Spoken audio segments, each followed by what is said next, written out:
Ne voyage pas avec ta famille. Tu as compris quand il y a quoi? Chez nous, au pays, on demande, tu as compris il faut le vivre pour comprendre que ça fait mal en fait. Ça fait très très mal. Ça fait super mal de voir son enfant souffrir.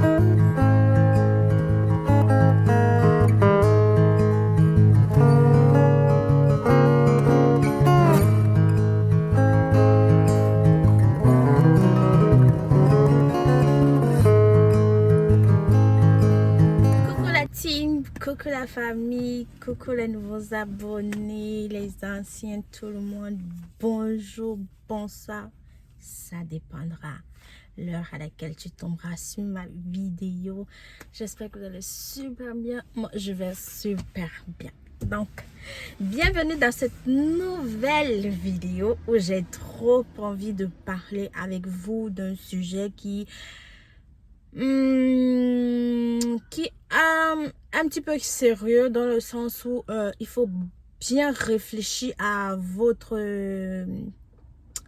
il faut bien réfléchir avant de prendre votre décision après ce que je vais partager avec vous. Vraiment, je vous dis déjà ce dans quoi ceux qui ont un programme d'immigrer, de se déplacer avec toute leur famille et leurs enfants et tout.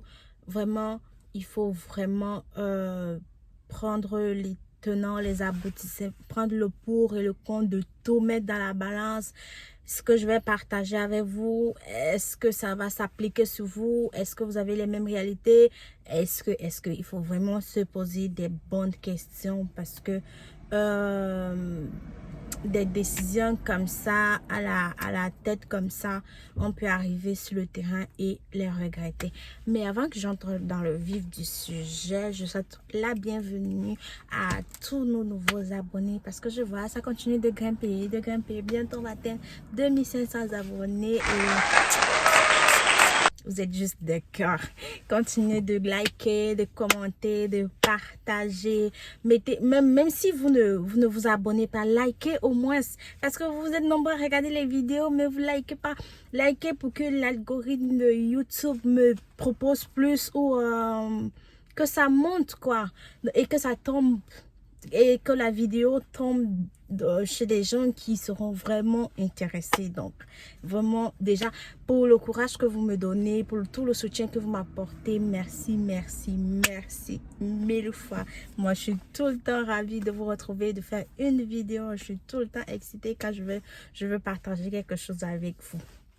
Bref, ceci étant dit, on entre dans le vif du sujet qui est immigré quoi. Quand tu as fait ta procédure, quand toute ta procédure est déjà bonne, tu as eu ton papier, tu as eu ton visa, ta famille et toi, vous deviez partir. Oui, quand tu es déjà au moment de... Vous deviez prendre la décision de partir. Qu'est-ce que moi je te dirais? Ne voyage pas avec ta famille. Tu as compris avec quoi? Chez nous, au pays, on demande, tu as compris avec quoi? Avec les oreilles, j'espère. Ne voyage pas avec ta famille. Je vais te partager l'expérience de quelques personnes ici, y compris, on fait partie de cette expérience. Si on nous avait expliqué, on était tombé sur une vidéo qui nous disait que quand vous voulez voyager en famille, que le demandeur principal, que ce soit la femme ou l'homme, whatever, le demandeur principal doit aller seul et laisser le reste de la famille et donner les raisons pourquoi on devait prendre cette décision. Je pense que ça nous aurait évité de dépenser tout ce qu'on a dépensé, et vraiment de mieux préparer et de moins stresser en fait. Je partage avec vous, cette information avec vous dans le sens où il faut que ça vous aide à économiser et à moins stresser. Moi, je dis, après qu'on ait passé cette étape, je m'assois et puis je fais le bain, je dis, mais c'est pas la procédure qui était un stress en fait. C'est pas la procédure proprement dite qui était un stress. Ça c'est rien quoi. Je dis toujours, quand tu as le profil, quand tu as l'argent, quand tu as l'expérience, quand tu as tes tes diplômes, tu vas partir. Mais maintenant, quand tu arrives sur le territoire, comment ça se passe? À quoi tu dois t'attendre en fait? Donc, c'est pour ça que je partage ça avec vous. Si on nous avait dit que le demandeur principal pouvait partir et laisser le reste de la famille, ça nous aurait fait économiser beaucoup d'argent. Je pense qu'on aurait pris cette option. Je vous ai déjà expliqué toute ma procédure. On est passé par le Nouveau-Brunswick, on est arrivé ici. Mon mari et moi, il nous a porté nous tous. Moi, notre fils, on est parti juste avec nos valises et notre visa. Comme ça, on a porté juste les valises avec les habits dedans, nos papiers et tout. On est parti. Arrivé à l'aéroport, c'était la douche froide parce que ça te vient tout droit comme ça, quoi. On était au milieu, on arrivait à 23 h. Personne ne pouvait venir nous chercher. Il faisait encore froid à ce moment. Le soir, le froid était vraiment encore au rendez-vous, quoi. Au milieu de l'aéroport où on connaît personne avec un enfant il avait quoi, 2 ans et demi. C'était le choc. On attendait les voitures, les taxis qui devaient nous amener dans notre appartement qu'on avait. On arrivait par avoir un taxi parce qu'on avait beaucoup de bagages. Et c'est là où un taxi nous dit non, attendez, plutôt un van. C'est le temps d'attente là, il s'est passé vraiment beaucoup de temps. Là, on s'est regardé, on dit oh, ok, c'est réel quoi. Ce qu'on est en train de vivre, c'est réel. On est allé et tout. Il a fallu qu'on prenne le Airbnb. Il a fallu qu'on prenne la maison. Après, mon mari, il est parti à Québec. Il a dû payer la maison de Nouveau-Brunswick, payer la maison à Québec. Vous voyez, si le demandeur principal, moi, je vous conseille, c'est un conseil. C'est parce que je suis passée par là et j'ai vu d'autres personnes que j'essaye de partager ça avec vous, de vous aviser, que vous ayez le temps, pour ceux qui vont arriver, le temps de bien préparer ce côté en fait, de peser vraiment le pour et le contre. Ok, je continue de m'expliquer. S'il était venu seul, déjà, il n'aurait pas pris un Airbnb c'est un 3,5. Oui, on est obligé de prendre un 3,5. On a près de 1000 $ pour 11 jours. C'était énorme. S'il était tout seul, il serait soit allé dans un hôtel où il aurait pris une chambre, soit allé chez un ami, je sais pas trop, on aurait cherché une relation, de la relation. Tu vois, quand tu viens tout seul, tu vois, c'est moins de charge, c'est moins de stress. La personne peut t'accueillir plus facilement. C'est pas dit qu'il va t'accueillir, mais quand même il peut t'accueillir plus facilement. Mais quand tu as déjà ta famille, ta femme et tes enfants, c'est un petit peu compliqué parce que vraiment tout le monde est juste en fait. Il aurait pris un espace à lui tout seul. Il aurait eu le temps de prendre la décision de voir si c'est au Nouveau-Brunswick qui va rester et si c'est à Québec qui va rester. Donc, je vous conseille ça dans le sens où quand la visite médicale, si vous avez le temps, quand on vous donne le visa et l'échéance de votre visite médicale, si elle est longue, elle vous donne quoi? 6 mois, 7 mois, si elle est vraiment longue, venez seul, laissez madame, laissez monsieur avec les enfants, venez seul. Ça vous économise sur le Airbnb que vous allez chercher, ça vous économise sur le transport, sur le stress surtout. Le tout, c'est là en fait. Il y a des jours, on se réveillait, je regardais mon mari, je voyais combien il était stressé. C'est pas l'argent qui nous manquait, c'est où est-ce qu'il va, cette décision qu'il a prise, elle va nous mener où il était stressé et le travail qu'il devait chercher. Bref, il avait cette charge mentale de réussir et c'était pas facile au début. Les jours n'étaient vraiment pas faciles. C'était très stressant. Donc je vais vraiment vous diminuer. Ça va pas vous effacer le stress, mais ça va vous diminuer le stress que quand vous venez seul, vous n'avez pas affronté le regard de votre partenaire ou celui surtout de vos enfants. Vous êtes dans l'incertitude. Il n'y a pas de travail. L'argent finit. Si l'argent finit, on fait comment et tout. Bref, tout ce méli-mélo.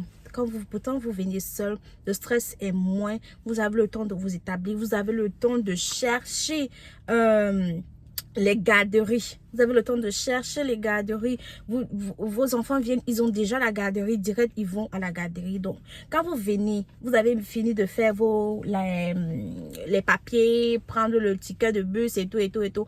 La première des choses, pendant que vous cherchez au travail, cherchez la garderie. Donc, quand vous trouvez même la garderie, c'est même là que vous pouvez décider que le reste de la famille vient. Parce que c'est souvent cette place qui est tellement stressante. Et ça, c'est le cas des gens qui sont en couple, des familles, papa, maman et les enfants. Pour ceux qui sont pas célibataires, un seul parent qui a la charge des enfants, qui doit venir tout seul, maman, papa, grand-père, grande soeur, petite soeur, je ne sais pas qui es-tu, mais ne prends pas cette décision du côté que c'est seulement un parent. Moi, je te le dis de tout cœur, ne prends pas cette décision de venir avec ton enfant. Quand vous êtes encore deux, ça va. Une personne peut rester à la maison le temps que l'autre cherche de quoi et tout, ça va. Vous amortissez encore, tout, ça va. Mais l'idéal, c'est que le demandeur principal vient, il s'installe, ça va l'éviter beaucoup de stress, ça va lui faire un petit peu d'économie, il trouve son travail, il fait venir le reste de la famille. Mais toi qui es seul avec ton enfant, maman, papa, ne viens pas avec ton enfant. Ne viens pas avec ton enfant tout seul dans ce pays. Et pire encore, si tu ne connais personne, si tu ne connais personne, si personne ne t'attend à l'aéroport, crois-moi, même si tu as l'argent pour subvenir à vos besoins tout un mois ou 3 mois ou quoi, c'est le stress qui va avec en fait, qui est souvent le problème. Trouver la garderie, c'est vraiment un phénomène ici. Et ton emploi du temps dépend de l'emploi du temps de l'enfant. Ton emploi du temps dépend de la garderie que tu vas trouver. Parce que nous, on cherchait des garderies. Tu n'as pas le temps de choisir la garderie où notre fils est. Ça finit à 16 h. Il y a des garderies qui finissent à 17 h. 17h30. Mais on est obligé de prendre celle-là parce qu'on ne trouve même pas. Je pense que même si elle finissait à 15 ans, on devait prendre. Parce qu'il n'y a pas en fait. Donc, ton emploi du temps dépend de l'emploi du temps de la garderie. Je vais raconter 2 histoires de 2 dames qui sont arrivées ici. Elles étaient à 2 doigts de faire rentrer les enfants parce que ça n'allait pas en fait. Il y a une dame, on l'a rencontrée à la garderie de notre fils où il allait.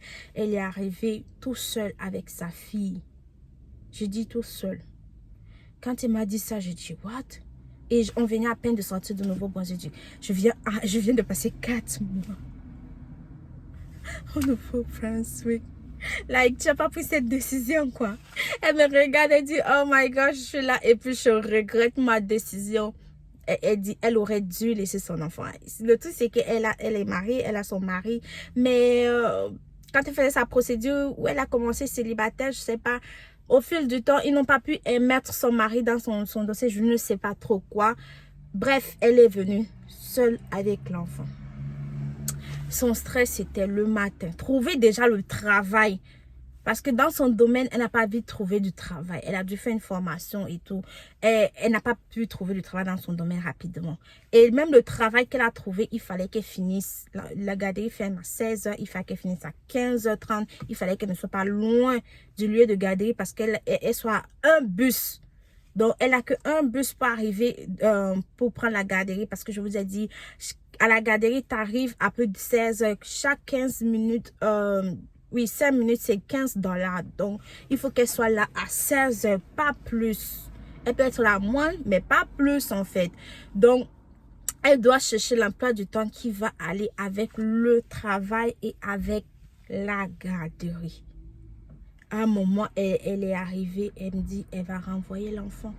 Et c'est tellement, s'il vous plaît, pendant l'hiver, c'est même pendant l'hiver que c'était horrible pour elle parce que il fallait qu'elle quitte de chez elle, où le stationnement le bus est. Il faut qu'elle marche quand même quelques kilomètres avant d'arriver. Pendant l'hiver, c'est pas facile, il fait froid avec un enfant, elle n'a pas encore d'auto. Elle prend le bus et elle va à la garderie. La garderie ouvre à 8 h. Elle arrivait à la garderie à 7h30. parce qu'elle est obligée de prendre le bus où c'était de 6h30. Bref, le bus, il fallait aussi jongler avec les horaires de bus. Tu rates ton bus, tu vas encore attendre, tu vas être très en retard. Il fallait qu'elle arrive un peu plus tôt. Elle arrivait à garder à 7h30. Elle est obligée de rester dehors avec l'enfant jusqu'à ce que la gardienne ouvre la garderie pour prendre l'enfant. Elle ne prenait pas l'enfant à moins de 8h parce qu'elle-même, elle a ses propres enfants qu'elle doit amener à l'école en fait, avant de venir faire son boulot. Donc, la dame était là, étrimée comme ça pendant ce froid. Et puis, le soir aussi, on a commencé par l'aider à la soulager quand on allait chercher l'enfant. On prenait aussi sa petite fille, on la ramenait à la maison et puis elle venait la chercher à la maison. De toute façon, on a vu, c'était tellement horrible pour elle. On a dit, ok. Mon mari a proposé que, ok, on va prendre l'enfant, on va l'amener l'enfant même le matin et même le soir. Je l'ai proposé, j'ai dit, ok, on a décidé que tu viens nous laisser l'enfant, que de partir rester sous ce froid. Tu attends que la garderie ouvre. Viens nous laisser l'enfant. Tu pars faire ton travail. Même si tu veux, tu rentres à 18h, 19h, 20h. On va rester avec ton enfant jusqu'à ce que tu rentres. Tout parce qu'il faut qu'il y ait l'argent parce qu'on te paye sur l'heure. Plus les heures sont beaucoup, plus tu as un peu d'argent. Donc, normal, quand elle faisait même encore ça toute seule, elle n'arrivait pas à joindre. Les heures étaient tellement petites. Il fallait qu'elle prenne le minimum, quoi. Parce qu'il fallait qu'elle mette son emploi du temps qui ça concorde avec l'emploi du temps de son enfant. On l'a proposé que, ok, elle vient nous laisser l'enfant. On va avec l'enfant à la garderie. On va la chercher. Elle m'a regardé ce jour presque en larmes. Elle dit qu'on ne sait pas ce qu'on l'a fait en fait. On ne sait pas quel poids, quel soulagement on l'a fait. C'était tellement pénible pour elle. Je vous en parle et puis j'ai encore des larmes aux yeux. Elle dit c'était tellement pénible pour elle de sortir chaque matin dans un froid et avec sa fille, quand elle voyait sa fille tout le temps, le nez bouché, maman j'ai mal aux pieds, maman il fait trop froid. Elle est tellement impuissante par rapport aux plaintes de l'enfant que je vous parle et je me manque. Oui, il faut le vivre pour comprendre que ça fait mal en fait, ça fait très très mal. Ça fait super mal de voir son enfant souffrir et ça nous pousse à croire qu'on a peut-être pris une décision comme ça quoi, à la hâte comme ça. C'est bien beau de partir, c'est bien beau de dire qu'on va aller dans un autre pays, mais maintenant toutes les conséquences, tout ce qui va en découler, est-ce qu'on est prêt? Est-ce qu'on est prêt? C'est vrai, c'est bien ici, c'est bien organisé, on cherche le meilleur pour nous. Mais est-ce quand tu arrives sur le terrain et que tu vis certaines situations, tu te demandes, est-ce que c'était la bonne décision? Tu la demandes, tu sais pas que tu es faible, hein? C'est que la situation te dépasse, tu te demandes, est-ce que c'est la bonne décision en fait? Et il y a aussi une autre amie que j'ai rencontrée comme ça par hasard, parce qu'elle est l'amie de l'amie, vous voyez quoi? Elle nous raconte qu'elle aussi, elle est venue avec son fils. Elle était dans une autre province. Elle est venue dans cette province. Dans cette province, elle n'a pas aimé, c'était beaucoup l'anglais et tout. Elle est venue dans cette province et tout avec son fils. Elle allait habiter chez son ami. Avant d'arriver, elle a dit à son ami qu'elle va venir. Son ami a dit, il n'y a pas de souci. Elle va habiter avec son ami. Gloire à Dieu, elle a trouvé du travail. Elle travaillait. Et puis un matin, un de ces quatre, son ami lui dit, ok, il faut que je te donne une semaine, tu dois libérer la maison. Parce que sa belle-mère, son beau-frère, je sais pas qui venait chez elle, elle a demandé à la fille de partir. C'est pas que la fille ne travaillait pas, la fille travaillait. Donc elle contribuait, elle payait sa chambre, mais c'était pas sur son truc quoi. Il fallait qu'elle parte. Elle se met là au milieu de Québec. Elle ne sait pas où aller. Elle ne peut pas prendre de maison en une semaine. Trouver la maison comme ça, c'est pas comme ça quoi. Et elle venait à peine de trouver du travail. Donc le temps même de faire un petit crédit, une petite cote de crédit, le temps de travailler 1-2 mois pour que ton dossier soit un peu pesant, que le bailleur accepte vite ton dossier. Elle n'a même pas eu ce temps. Elle est obligée de chercher. C'est un autre ami qui l'a présenté à un ami. Vous voyez, l'ami de l'ami. Parfois vous finissez par vous retrouver au milieu des situations, en face des gens que vous ne connaissez ni d'Adam ni d'Ève en fait. C'est parfois ce qui arrive ici. Des gens qui te sortent des situations, c'est des gens que tu ne connais ni d'Adam ni d'Ève, que tu n'as jamais rencontré. Ce que tu penses même qu'ils ont ici, ils vont t'aider dans quoi que ce soit. Oublie ça quoi, oublie. Un ami qu'elle connaissait ici, qui la présente à notre ami là, à notre ami en commun là. Lui, il est là avec sa femme. Ils sont que deux et ils ont 2 chambres. C'est comme ça qu'elle supplie le gars avec sa femme que même si payer c'est pas un problème, elle veut juste ou rester avec son fils parce qu'il lui restait quelques jours. Elle dit que c'était pendant l'hiver où c'était tout blanc partout. Son ami n'a pas eu on va dire ça, la faveur de leur laisser encore quelques temps. Non, non, non, elle a dit, je te donne 1 semaine, tu dégages de ma maison avec ton fils. Like, elle dit qu'elle a pleuré. Parfois, elle prenait le bus et elle entre dans le bus. Elle reste juste dans le bus. Ça va n'importe où ça veut aller. Ça va n'importe où. Elle s'en fout. Elle veut juste rester dans le bus pour essayer de fuir sa réalité. Parce que quand elle rentre et voit son enfant, elle ne sait pas quelle situation lui donner. Elle ne sait pas où le placer. Ça la rendait folle en fait. Ça la rendait folle. Heureusement qu'elle est tombée... elle est tombée sur nos amis là qui l'ont aidée. Elle est allée, ils l'ont même aidé à trouver la maison et tout. Elle a aménagé. Donc, si tu prends la décision, toi qui es seule avec ton enfant, ne prends pas cette décision. Si tu peux laisser l'enfant, laisse l'enfant. Laisse-le le temps que, juste le temps de la visite médicale qui doit finir, la date d'expiration de la visite médicale, tu viens tout seul, tu choques tout seul, tu le cherches la garderie et puis tu le fais venir tranquillement. Vous qui êtes à 2, le demandeur principal peut venir. Il faut que un reste pour pouvoir facilement voyager avec les enfants et tout. Un vient, il s'établit, il essaye de voir, il voit, ça donne ici, ça ne donne pas. Il aura cette facilité de se déplacer, il aura cette facilité de quitter d'une province à une autre, de voir si c'est ici ou c'est pas ici. Pourtant, avec toute la famille, c'est compliqué. Quitter ici, quitter là-bas, ça se fait pas comme ça en fait. Donc, c'est ce que je voulais partager avec vous. Prenez la bonne décision. Je vous dis pas que c'est la chose idéale à faire ou quoi que ce soit. Je vous avise juste. Je vous avise de ce que vous allez venir rencontrer ici. Surtout les gens qui vont venir et qui n'ont personne comme nous, personne qui les attend ici, qui vont vouloir venir s'installer. Je ne vais pas être plus longue que ça. C'était juste pour partager ça avec vous.